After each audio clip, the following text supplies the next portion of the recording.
Good morning.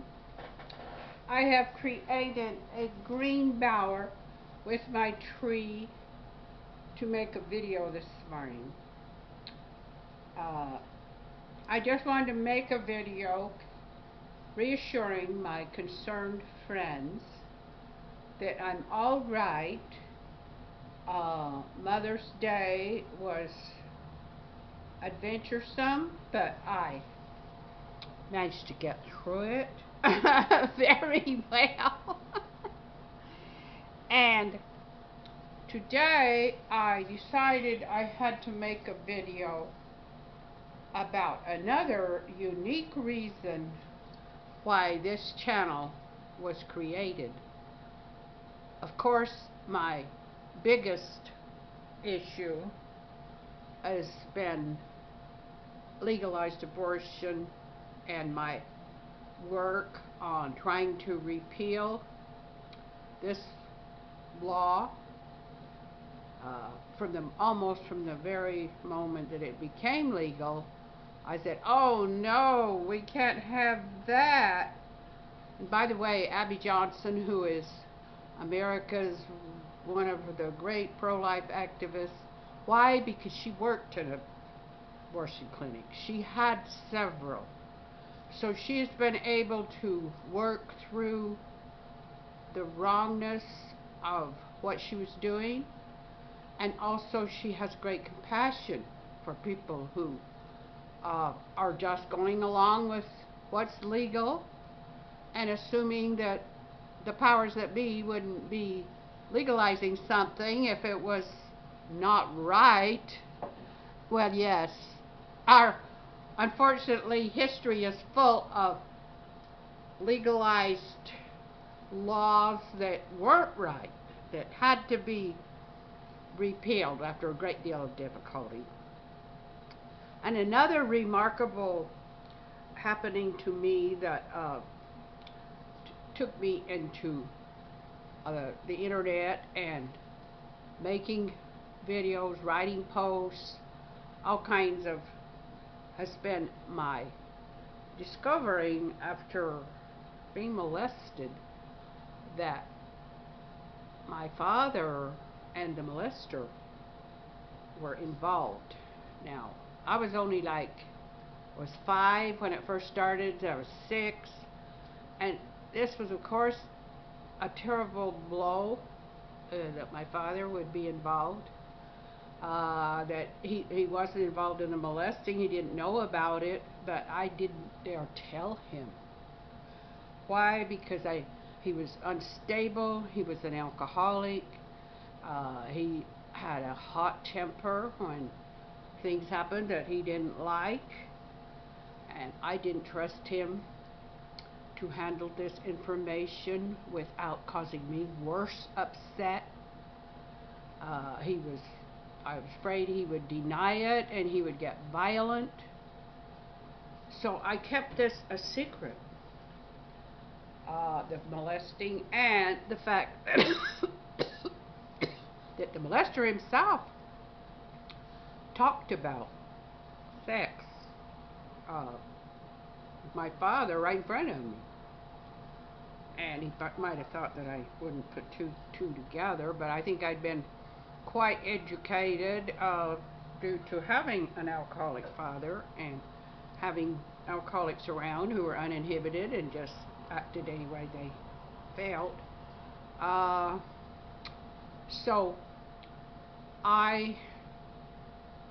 this became a very troubling and important issue all throughout my life, because I naturally worked with my father. I looked to him for my protection, because my mother was a very unhappy woman in this marriage. As you can guess, she didn't seem to know what the problem was, but she blamed it all on the drinking. But she was very unhappy. So I just, and I'd always think, well, I know what's the matter. Boy, I don't blame her, but she's got 5 kids now. She's going to have to take care of us. And I felt she was just so distraught all the time and unhappy that she couldn't possibly take care of us. So they were both going to have to stay together and take care of us somehow. And, because neither one of them, I certainly didn't want to be left with him either, being an alcoholic. So so I had to think an awful lot about the ramifications and why, what happened with my father.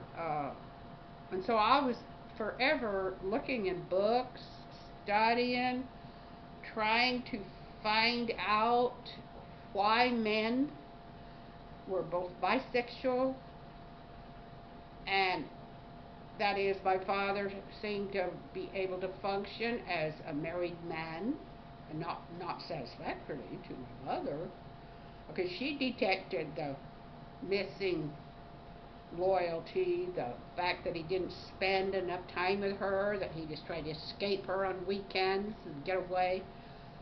So there was all kinds of ways that, and I would say, oh, I know what he's doing. Well, I sympathized with her because I knew what she was up against. But I couldn't see any way that I could tell her. I was afraid she had a hot temper. I was afraid they'd get in a terrible fight. They already had violent fights. And I thought it just wasn't safe. You know, I experienced the same sort of thing when you don't tell one of the couple that something's going on because you're afraid of what they'll do to one another. So I just kept quiet for many years. I didn't actually talk to my sisters or my mother until I was up in my 50s. But I created this channel in order to talk about a lot of those issues. The fact, you'll notice on my playlist that I've got different categories. I wrote a play about talking to my mother for the first time about my father. And you couldn't possibly have a more dramatic situation when you're telling your mother that you, and she's kind of still into denial that your father, in fact, the occasion that I did it was I read her memoir, and in it she had recalled an incident that she was obviously suspicious of this man visiting him in their hotel room while she was gone. She was suspicious, but she just couldn't seem to lay her mind on what and why. And I thought, uh-oh, she knows. She knows somewhere in her mind she suspects, but she just can't bring it to the surface. So I started talking to her about it, and she got very upset and told me to keep quiet, and that I wasn't supposed to talk about stuff like that and ruin the grandchildren's memories and all sorts of things. I said, Mother, I am going to talk about this. I've kept it secret long enough. He was dead. I said, we have to talk about this as a family. Because another thing, my mother had developed a great love for another companion who was obviously gay. And we tried to tell her, Mother, she said she was going to marry him. We said, why are you going to marry a gay guy? He is cruising right with you. Oh, no, she didn't see that. We said, Mother, he is bisexual. He told us. So finally she had to face it. So here we were, and I especially was familiar with all of this kind of problem that a lot of people just never even, so to them it's like Never Never Land. It's like, what? And here you are, you're having thought about this sort of thing, and so I naturally studied men like my dad, and I found out there was like very troubled men and also some of them were even child molesters. They, in other words, molested after having been molested. And I ran into a number of those. And I often hear people say, oh, they should just take them out and string them up. Well, I'll tell you what. If you don't catch the child molesters while they're performing, you are helping to cause this problem. Just killing people or stringing or punishing the child molester does not help if you don't study the problem. And you don't study what happens, the bitterness, the distortion of the personality that happens. My second husband was extremely suicidal. Every minute he was like going to commit suicide. And he had been raped, violently raped, when he was 7 years old. Well, he hadn't told anybody. He hadn't told his family. His sister finally called me, and she told me that he had molested her in their teens. And she was going to therapy for it, and she said, "Do you know that my therapist asked me, is there anything that happened to him?" I said, "Yes, at 7 years old, he told me that he had been raped." Now imagine, raped, not just fooled around with, but raped. And she said, "Oh, that's it." And she started crying. She said, "Well, I asked him to apologize to me, and he just turned and walked away." I said, "Well, keep on." I admired her so much for having the courage to confront her brother and tell him, "You owe me an apology." But yet, because he was scary. When he got mad, he was scary. She stood right up to him. And that was probably the biggest punishment that he had ever had up to that date. That his little sister took him to task. Well, he's dead now. But his sister, I don't even know what happened to her. I couldn't, they were from back east. So, but all I know is what happened to him had repercussions years later. His behavior, he brought it into the family. He hurt her. But she was dealing with it because she did love this brother.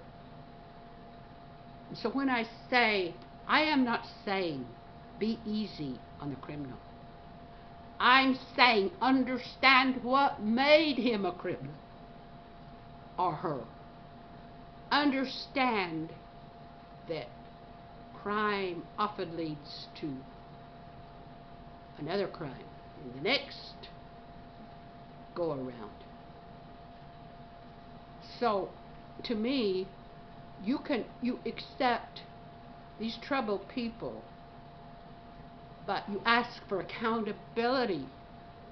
You keep asking for it by studying child molestation, by not sweeping it under the carpet, forgetting about it, but constantly keeping in mind that there's a lot of child molesting going on and it causes a lot of damage to personalities.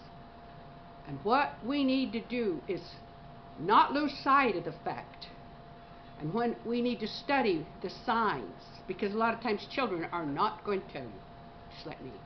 They are not going to tell you. You have to see the signs of disturbance yourself. If you're a parent or someone who's, if you're going to get to that child and unlock what is so troubling. And I myself have eventually had a nervous breakdown by 12. I had chronic fatigue. All of this stress was actually affecting me physically. It was crippling me. And this is what happens when parents are just oblivious. And my own mother, I felt she could have done a better job of trying to figure out what was going on in her house. A lot of times she didn't talk to us children. She did not make us feel that she loved us in spite of the problem. She acted like she didn't like the children, me especially, that reminded her of her husband that she was living with, apparently in hate.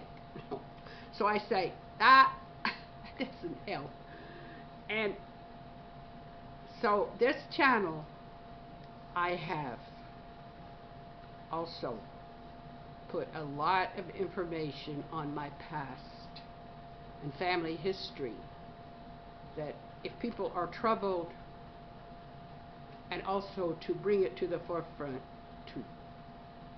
to get people thinking more about what happens, why some of the worst crimes that are committed, what were the seeds of this crime? Why did these people do such bad things? Look back into their past to find the answers.